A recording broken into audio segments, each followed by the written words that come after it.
ஆண்டவருடைய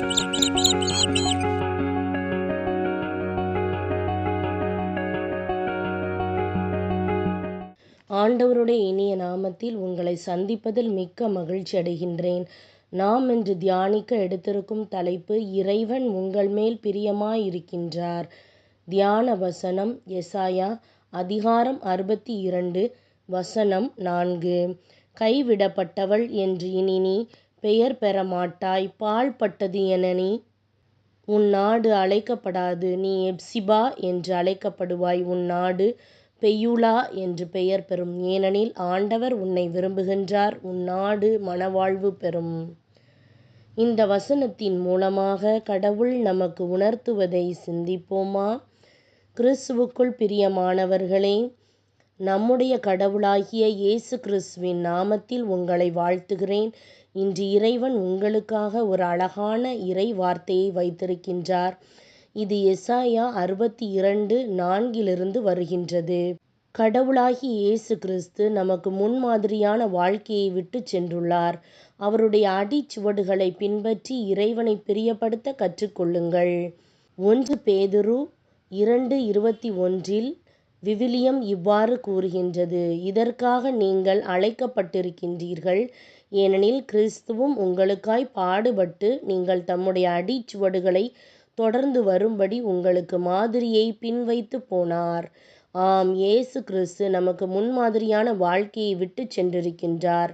மேலும் திருப்பாடல் 40:8 என் இறைவனே, உமக்கு பிரியமானதை செய்ய விரும்புகின்றேன் என்று வாசிக்கின்றோம். இவர் என்னுடைய நேசகுமாரன், இவரில் பிரியமாயிருக்கின்றேன் என்று விவிலியத்தில் பல இடங்களில் வாசிக்கின்றோம். இந்த சத்தம் உன்னதமான மகிமையிலிருந்து அவருக்கு உண்டாகியது. அது மட்டுமல்ல, என்னை அனுப்பினவர் என்னுடனே கூட இருக்கின்றார் என்று யோவான் 8:29 வாசிக்கின்றோம்.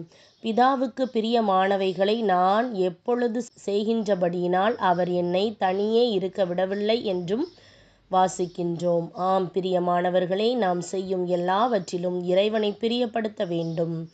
சகலவித நற்கிரியைகளும் ஆகிய கனிகளை தந்து இறைவனை அறிகின்ற அறிவில் விருத்தியடைந்து கடவுளுக்கு பிரியமுண்டாக அவருக்கு பாத்திரராய் நடந்து கொள்ளவும், சந்தோஷத்தோடே கூடிய எல்லா பொறுமையும் நீடிய சாந்தமும் உண்டாவதற்கு மகிமையான அவருடைய வல்லமையின்படி எல்லா வல்லமையாலும் பலப்படுத்தப்படவும் உங்களுக்காக வேண்டுதல் செய்கின்றோம்.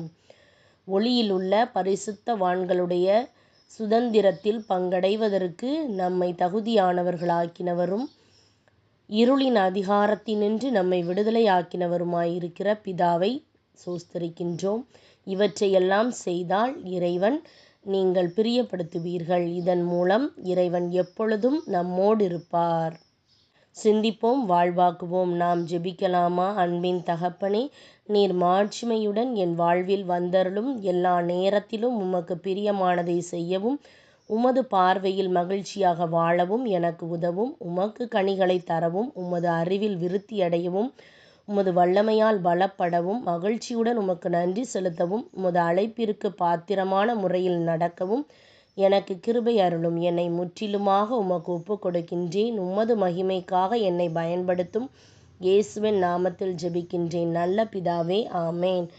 இந்த நாள் இறைவனுக்கு உகந்த நாளாய் அமைவதாக. Praise the Lord.